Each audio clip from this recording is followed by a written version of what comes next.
We need your support. Click the like buttons below. Now onto the video. Welcome to readtheticker.com. Today we're going to do a blue screen TV, which is looking a little bit closer at a security. And we're going to look at silver. We're going to use the silver ETF. Now, for those who just watched the video, we do put more information on the blog with charts and other fundamental videos that support our conversation. So just check the blog out as well. Right, silver. So what's actually the fundamental changes going on in the marketplace now? We've seen gold pop up a bit, and Bitcoin pop up. The fundamental change going on in the landscape, which has been pretty much well forecast by Ray Dalio, is that eventually the US government is going to have to finance more and more of its own deficits. That means they have to sell their treasury bonds to the domestic market, and the Federal Reserve is going to have to pick up the shortfall. This means monetarizing debt officially, as the rest of the world are buying less and less of US treasuries. And this obviously means more supply of dollars, and hence the demand for anti-dollar investments grow. Now, as you can imagine, everything holds off to the last minute before it moves. And Ray Dalio actually had a forecast that it would be 2 or 3 years away, and apparently the market is feeling out that it's going to be a little bit closer than years and more like months. Other proponents of this concept is Luke Groman. He's talking about the government has to get the US dollar down because it has to defend tax receipts. Tax income obviously pays off government expenditure, and the reason why the dollar has to come down because 45% of all S&P 500 revenues are foreign. So you don't want to, if the market's getting slow out there, as we know Europe is sluggish. We have the ECB at 0 interest rates and the Fed are about 2 point something, 2 or something. Europe is dead. China is getting squeezed with the trade wars. Asia is suffering. So generally the world economy is slowing. So therefore the US dollar has to come down in the eyes of Trump with the election and coming up in 2020. So the US dollar coming down, and as you know, like any big turn in the marketplace, it's like an oil tanker. It takes a long time to turn it. It takes actually a mile and a half or 2 miles to turn an oil tanker completely around. So as we see the market starting to turn. And quite frankly, the markets are starting to turn at the same pace as silver is bottoming.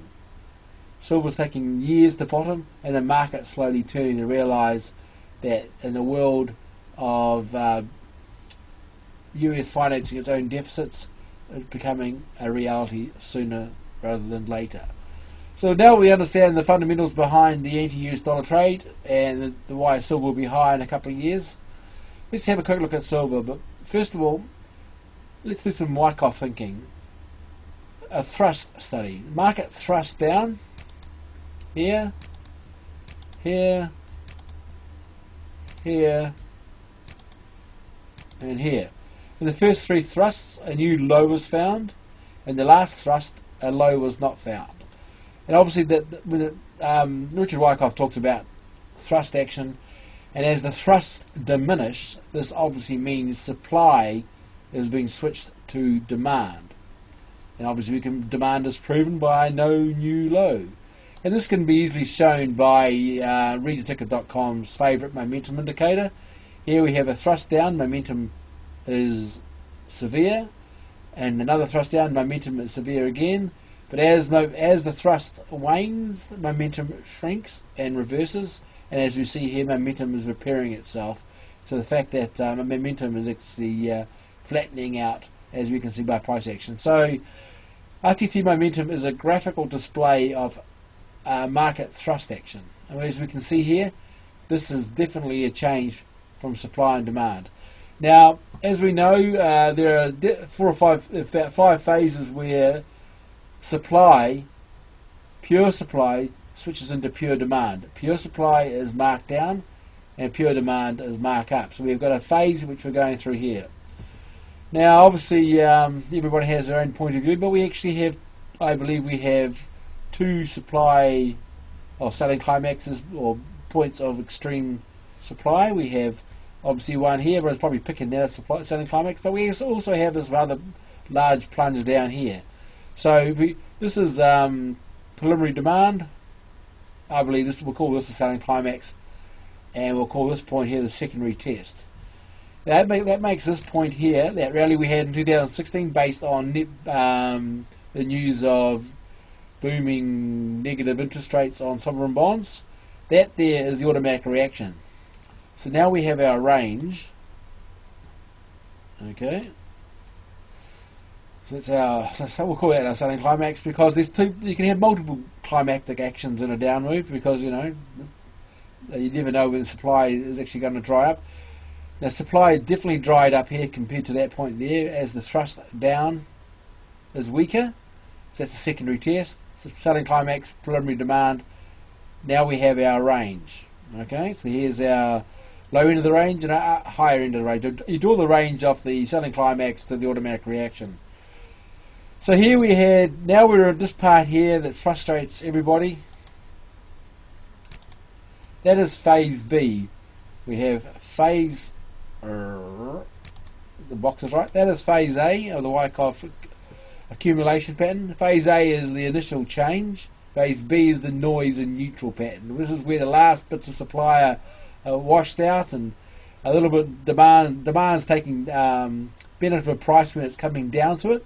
So accumulation can happen in two ways: when supply comes into it, so it means prices are falling, and the demand just picks it up lightly, and then it switches into a situation where demand actually has to hit the bid, and prices start to climb. So at the moment we've got a new phase here, I believe. Tentative, let's say it's tentative, because still could be phase B. We have to wait. But we had a smash down, what we call a bit of a bear trap. This could be, well, quite frankly, let's call it what it is. This is type of a spring action. A spring, then a test the spring. It's a high volume spring, test the spring. A move up, another test. A bit sluggish, I'm afraid. But this could be a phase where price actually starts to move higher. It's lagging gold, but this could be the phase C part of the Wyckoff accumulation phase. Now, if you want to learn about the Wyckoff accumulation phases, just please go to the Richard Wyckoff page on our information sector, and you'll see the phases broken down there. And if you work through it here, sometimes you have to work backwards to find the front. A lot of people would have made that the selling climax and that the automatic reaction, and then this is a massive secondary test. Quite frankly, it's not. I believe there was two selling climaxes, and the second one is a little bit less than the first one, but it is definitely, there's climatic action in there, because look how hard it fell. And here's the true secondary test, because the change in selling action dropped off dramatically compared to this. Okay, so I'll just put that up here. Selling climax there, and our selling climax there. Secondary test. Range, and most importantly, the phase B. That's the terror. Phase B is when everyone's getting investing here, and you don't get any sign of strength. So what we were looking for, strength to move up to at least halfway. We're looking for some sort of minor strength action to move up to the $16, $17 mark. So now, if phase C fails, like I said, this is a proposed phase C. If phase C fails, we just extend at phase B. Okay, phase B will just envelope or capture this place until a true phase C turns up. So now we understand their Wyckoff pattern. We have to throw in some channels to explain it a bit further. Channels are pathways of price action. Price moves between channels. I'm just going to draw one on here. Like price doesn't move in a straight line. It moves from between support and resistance, and just simply channels. Scroll bar's not working. Oh, yep, here we go.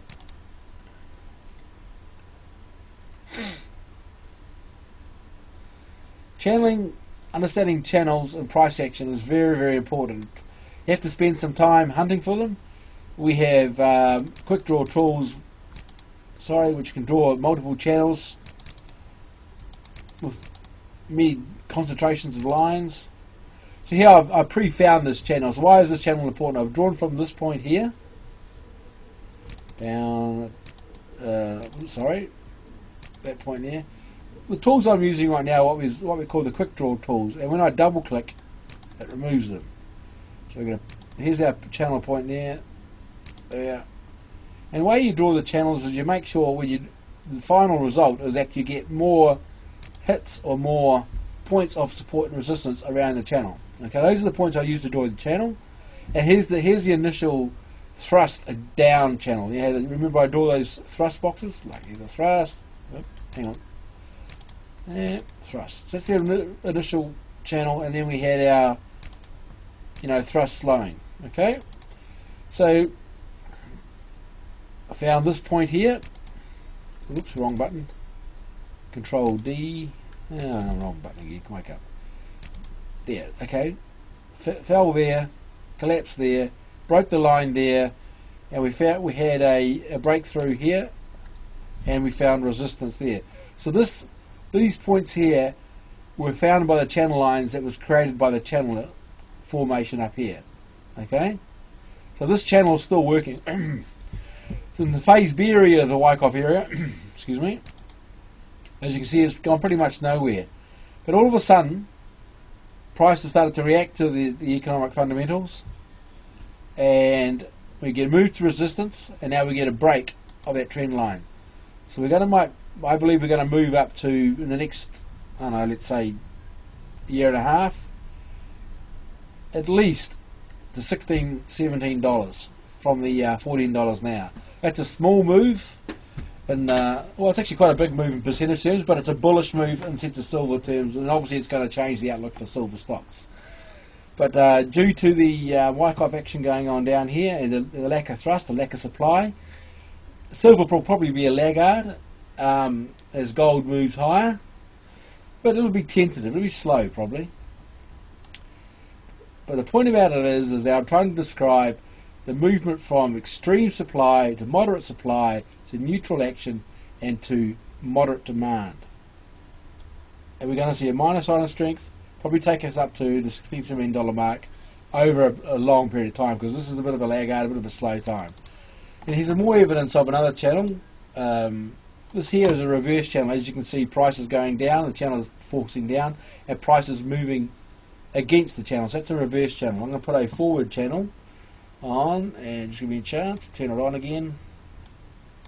These are I've been hunting. I hunted for these channels off video so I can get them ready. Now, a forward channel is going to be based on the move up, with the outer channel supporting it.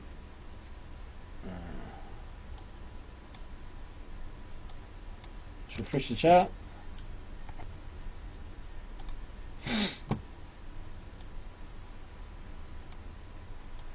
Now, before I carry on, any software you use, the frustration we've had with software is that lack of accuracy in drawing trend lines to price and channels to price. A lot of tools out there is you draw a trend line on with a drag and drop, and you click it and you drag the trend line on, and you sort of cover the final point. And it's depending on how good your drag and dropping is, how good your channel is. With readtheticker.com, we marry our price actions and our channels and our trend lines to a date and price. So therefore, the software determines the accuracy of the channel and the accuracy of the trend line. So therefore, you get perfection in drawing channels and trend lines. So here I'm drawing up. Where are we? The channel is made of these points. Now you notice that little piercing of the channel there. I didn't take that because of the support and resistance and the fitting of the channel of price action. I could take that point, but I didn't. So here we have the up channel, and as you can see, there's up channel here, and the blow off actually ran out at the upper resistance. Oops, wrong button again. That's where the blow off ran out, and the secondary crash came down here. If you see that. And once it failed the middle line of this upper channel, as you can see here, it was pretty much over. But that's not important. What we want to see is what happened in the secondary channel. So here we have our main channel here, a main channel here, okay, and this here is what we call our secondary channel, and this is our third channel. Alright, you'll see that. So these channels are drawn at the same pace upwards, an upwards momentum action, as the original upwards price action. So normally what can happen is price goes up, and that's in a normal trajectory there. It can be overbought here, and then it can break the main channel and go into an oversold area. But as you can see here, the supply has been too great, and it's pushed it into the third channel. So you got here's the main channel, first channel, second channel. Right, makes more sense. But what's more important here is that we had resistance choke point here, with the red line and the blue line matching up, so just completely fouled together. There's all the shorts piled in there. Okay. And now we see a fail point here, because the dotted blue line failed in that blue channel and with the red line. But things are starting to get pretty interesting here. Now if price action goes up on this outer blue channel line, it'd be quite easy to forecast in 2020, 20.5. Okay, so this forecast in a 6 month period out, I would forecast the price goes up in that line. We're going to be forecasting, 1450, 1575, and obviously $18 or $17, $18 silver, which would be in line with the Richard Wyckoff minor sign of strength and the laggard that silver is. That would be the slowest pace of the advance of silver. Obviously it can move faster than that, but the point about it is the price goes from $14 where it is now to $16 to $17 over an 18-month period. That is like a 20% move in the silver price. You can actually bet that the silver stocks will do better, and it would be supported by the gold action and other anti-US dollar trades, all because of the massive fundamental change in that the rest of the world are starting to understand that the US government is monetarising its debt, or it's been more obvious with it.